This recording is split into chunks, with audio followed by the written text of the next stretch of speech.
ये Lebanon Syria का border है और सामने इजराइल के टावर हैं। टावर पर छोटे रडार भी लगे हैं, कम्युनिकेशन सिस्टम भी लगे हैं और सर्विलांस कैमरे भी लगे हैं। तभी झाड़ियों में से निकलती है एक स्नाइपर की राइफल और फिर देखिए क्या होता है। पहले रडार पर गोली फायर होती है, फिर कम्युनिकेशन सिस्टम तोड़ा जाता है, फिर सर्विलांस कैमरे पर गोली पड़ती है।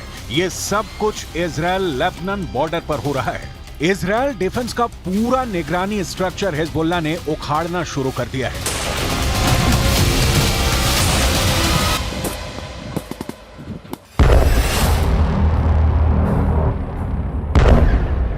लेकिन इसके बाद जो होता है वो नेतन्याहू को डरा देगा। ये हनीता बॉर्डर पॉइंट है। यहां एक मिसाइल निकलती है और सीधे बॉर्डर पर खड़े इजराइल के मरकावा टैंक को फोड़ देती है। एक बार देखिए हमला कैसे होता है।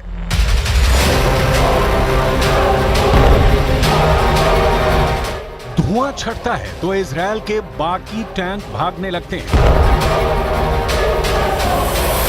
दूसरा वीडियो दोहरा बॉर्डर पॉइंट से आया है। यहां भी इजराइल का मरकावा टैंक घूम रहा था और फिर होता है एक बड़ा हमला।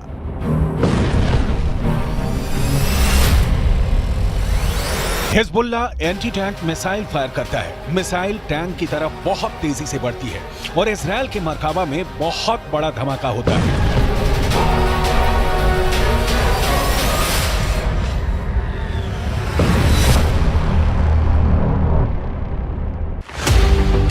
लेबनान बॉर्डर पर इजराइल के टैंक पर हमलों का वीडियो बहुत डराने वाला है। इजरायली टैंक के ऐसे तबाह होने की तस्वीरें जब ईरान पहुंची तो वहां के विदेश मंत्री ने बहुत खतरनाक बयान दे दिया। हुसैन आमिर अब्दुल्लाहियां ने कहा कि अगले कुछ घंटों में इजराइल पर बड़ा हमला हो सकता है। हिजबुल्लाह की तरफ इशारा करते हुए ईरान ने कहा है कि अगर ईरान और लेबनान ने इजराइल को जवाब नहीं दिया तो इजराइल की सेना तेहरान और बेरूत पर कल हमला कर देगी। सूरत तदावुम जनायात जंगी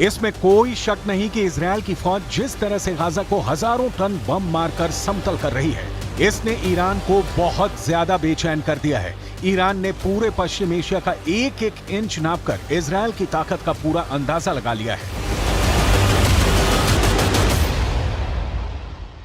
इजराइल और लेबनान बॉर्डर पे बहुत कुछ ऐसा हो रहा है जो युद्ध को गाजा बॉर्डर से निकालकर इजराइल और लेबनान के बॉर्डर तक ले जाए और हिजबुल्लाह से एक नया फ्रंट खोल दे।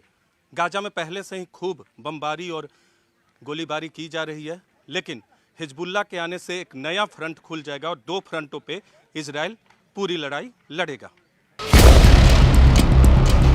इजराइल पर हमले का खतरा इसलिए बढ़ गया है क्योंकि ईरान के supreme leader Ayatollah Ali Khamenei ने अमेरिका तक को चेतावनी जारी कर दी है। अली खामनेई ने कहा है कि अगर गाजा में इजराइल के जुल्म खत्म नहीं हुए तो दुनिया की कोई ताकत मुसलमानों को रोक नहीं पाएगी।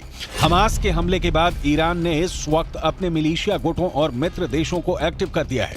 सऊदी अरब, जॉर्डन और मिस्र से भी इजराइल को कड़वे शब्द ही मिले हैं। इस वक्त हिजबुल्लाह भी एक्टिव है, इस वक्त सीरिया भी एक्टिव है, इस वक्त इराक में ISIS का खात्मा करने वाली फोर्स हश्द अल शाबी भी तैयार है, इस वक्त यमन भी एक्टिव है।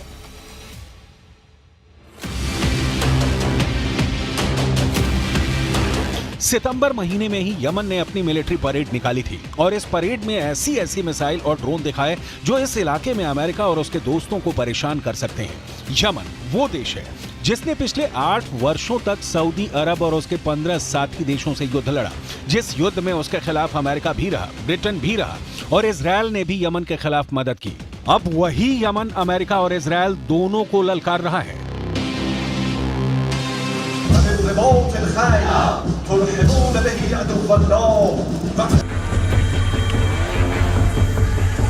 युद्ध की ऐसी ललकार, ऐसा गुस्सा, आप इस इलाके को पश्चिम एशिया कहकर बुलाइए, इसे खाड़ी कहिए या फिर मिडिल ईस्ट, नाम कितने भी हों, लेकिन इस वक्त यूक्रेन के बाद दुनिया का सबसे खतरनाक इलाका कोई है तो वो यही जमीन है। पिछले 4 दशकों से यह इलाका युद्ध देख रहा है।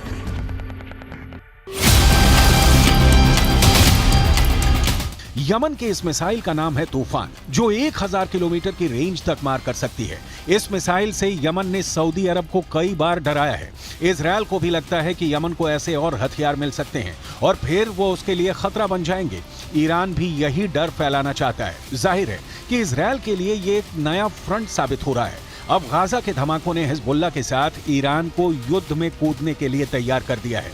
इसलिए इजरायल और अमेरिका के खिलाफ उसका युद्ध किसी भी वक्त शुरू हो सकता है।